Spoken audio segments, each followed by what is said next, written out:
이건 왜 하는 건가요? 출력 제어 보상은 어떤 돈으로 해주는 거예요? 출력 제어는 언제 발동하나요? 불이익이 있는 건 아닌가요? 안녕하세요. 해줌의 백진근 실장입니다. 다들 아시겠지만 내년부터 제주도에서 진행되고 있던 입찰 제도 시범 사업이 육지로 도입됩니다.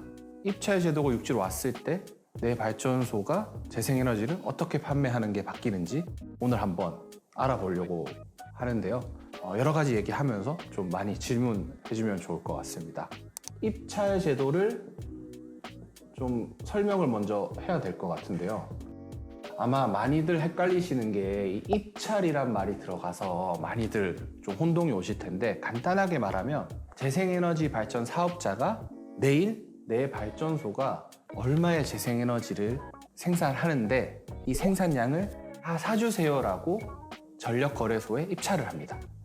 전력거래소에서 내일 전체 전력 사용량이 얼마고 생산량이 얼마니까 뭐 조금만 생산하세요, 또는 지금 갑자기 전력 사용량이 줄고 있으니까 생산량을 줄이세요 라고 출력을 컨트롤하는 거라고 보면 됩니다.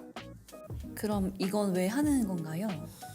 왜 하는지에 대해서 설명을 드리면, 재생에너지의 비율이 매년 증가하고 있어요.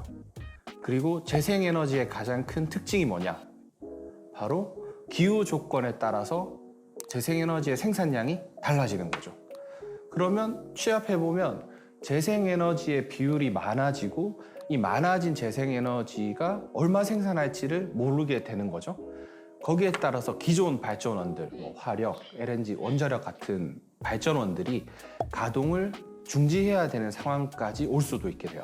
그렇기 때문에 재생에너지의 생산량을 제어를 할 필요가 생긴 거죠. 실제로 호남과 영남에서 2024년 기준으로 20회 이상의 출력 제어가 이루어졌고, 인도가 좀 더 늘어날 걸로 예상을 하고 있어요. 입찰 제도라는 게 갑자기 생긴 건가요? 갑자기 생긴 건 아니죠. 재생에너지 출력 제어가 계속 늘어나면서 재생에너지를 투자 건설하신 분들이 이제 불만도 많아지고, 이걸 보고만 있을 수 없으니까 2021년부터 이 보완할 제도를 계속 만들었어요. 그 보완할 제도가 뭐냐? 재생에너지를 입찰을 하려면 가장 중요한 게 뭘까요? 바로 예측이 되는 거죠. 예측. 왜 예측이냐? 우리 발전소가 내일 얼마 생산할 겁니다. 그러니까 이걸 사주세요. 또는 출력을 줄일 겁니다. 라는 걸 알려면 내일 내 발전소가 얼마 생산해야 되는지를 알고 있어야 되는 거죠. 그래서 2021년부터 이 예측 제도를 먼저 시행을 했고, 그 후에 1년 전에 입찰 제도 제주 시범 사업으로 제주도에서 1년간 입찰 제도를 시범 운행했습니다. 그리고 이제 26년인 내년에 육지로 입찰 제도 사업이 확대될 걸로 보고 있어요. 그래서 정리하면 이미 예전부터 재생에너지 비율 증가로 출력 제어 이야기가 나오고 있었고, 전력시장 구조를 개선하기 위해서 입찰 제도가 고려되고 있었던 거죠. 이에 따라서 예측 제도를 시작으로 제주 입찰 제도 시범 사업, 그리고 26년 내년에는 전국적으로 입찰 제도가 도입될 거라고 보면 돼요. 그럼 여기서 제일 궁금해할 게, 출력을 제어한다. 그러면 발전소의 재생 생산량을 줄인다. 이 꼴 발전소 수익이 줄어든다. 그럼 발전소를 운영하는 분들 입장에서는 왜 참여해야 되지? 참여하면 손해인데? 라고 생각을 많이 할 수 있어요. 근데 이 입찰 제도가 시행되고 입찰 제도라는 테두리 안에 발전소가 들어오게 되면 그 발전소가 출력 제어를 받은 만큼 이제 보상을 받을 수 있어요. 보상이라기보다 수익 보전의 개념인 거죠. 이게 전력 중개 사업자마다 보상하는 방식이 조금씩은 달라요. 저희 해줌에서는 이제 출력을 제어한 만큼 수익을 보전해주고 추가로 지금 예측 제도와 같이 인센티브를 주는 방향으로 구조를 잡고 있어요. 출력 제어 보상은 어떤 돈으로 해주는 거예요? 출력 제어 보상금을 해주는 돈의 출처가 궁금할 수 있어요. 대부분 제가 고객분들 만나다 보면 이거 약간 사기 같다. 어떻게 출력 제어에 대한 보상금을 해주냐? 해줌이 하는데, 보상금은 전력거래소에서 해줌이 받는 용량정산금이라는 걸로 보상을 해주고 있어요. 용량정산금은 전력거래소가 개통 운영의 기여도에 따라서 지급하는 금액인데, 이 금액이 뭐 새로 생긴 건 아니고 기존의 중앙급전 발전기, 원자력, 화력, LNG 같은 곳에는 이미 적용되고 있는 제도예요.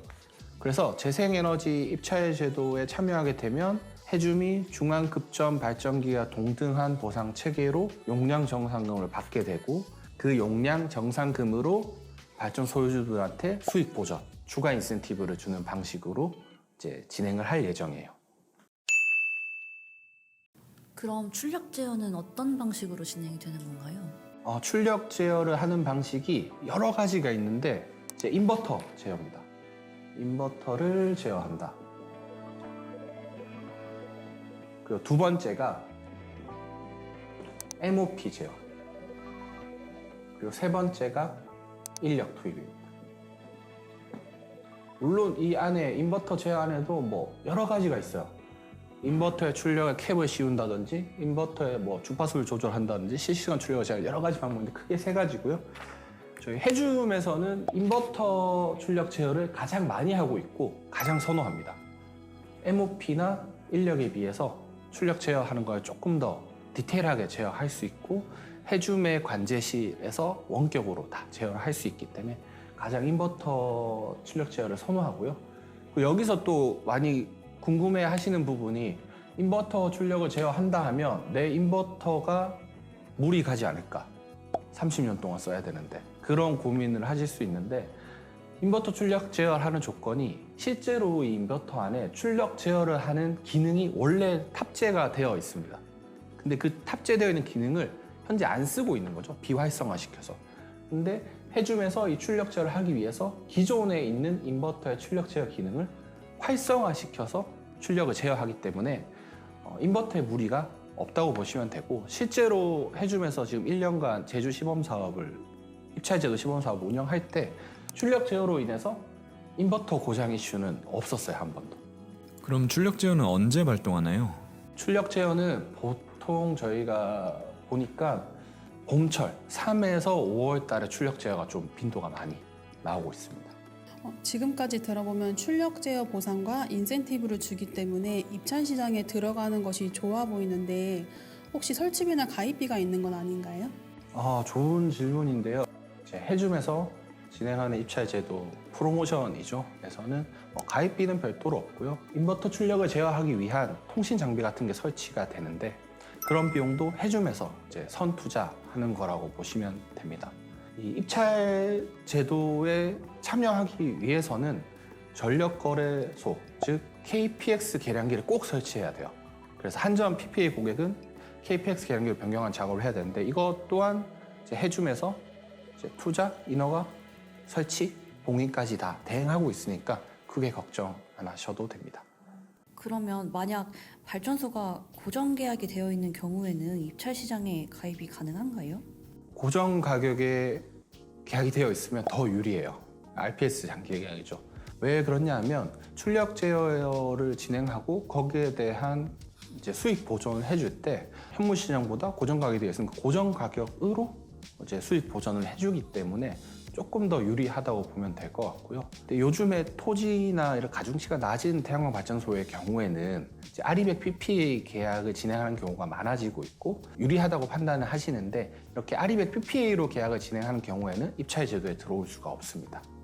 결론적으로 정리를 하면 고정 가격 계약이 되어 있거나 가중치가 높고 나는 기존 전력거래소 같은 곳에 전기를 팔고 싶다 하면 입찰 제도 안에 들어오는 게 유리하고요. 나는 가중치가 낮고 조금 더 높은 금액으로 기업에 전력을 팔고 싶다 하면 입찰 제도 대신에 아리백 PPA 계약을 하는 게 낫다고 보면 좋을 것 같습니다. 추가로 더 궁금한 사항 있으신가요? 혹시 입찰 제도에 참여하지 않으면 불이익이 있는 건 아닌가요? 불이익에 대해서 궁금할 수 있는데, 입찰 제도 제주 시범 사업에서는 현재 3메가 이상이 의무 참여, 1메가 이상 신규 발전소의 경우에는 공고사항 정도로 되어 있어요. 이게 육지로 넘어왔을 때 용량에 대한 기준은 확정은 안 됐어요. 제주시장 봤을 때 3메가 이상이 참여를 안 했다 하면 출력 제어가 왔을 때 제도에 참여하지 않은 의무 사업자, 즉 3메가 이상 발전소를 먼저 출력 제어를 당하게 됩니다. 그렇게 되면 해준과 같은 전력 중개 사업자가 출력 제어를 하는 게 아니라서 차단기를 임의로 내리기 때문에 발전소에 좀 무리가 가는 경우도 있다고 해요. 또 뭐 추가로 궁금한 질문이 없으면 다음 영상에서는 한전 PPA하고 KPX 전력거래소 이제 거래, 계량기에 대한 내용이 바뀌는 이런 비교 영상을 한번 만들어 볼 거니까 많이 기대하면 좋을 것 같습니다. 네, 이상입니다.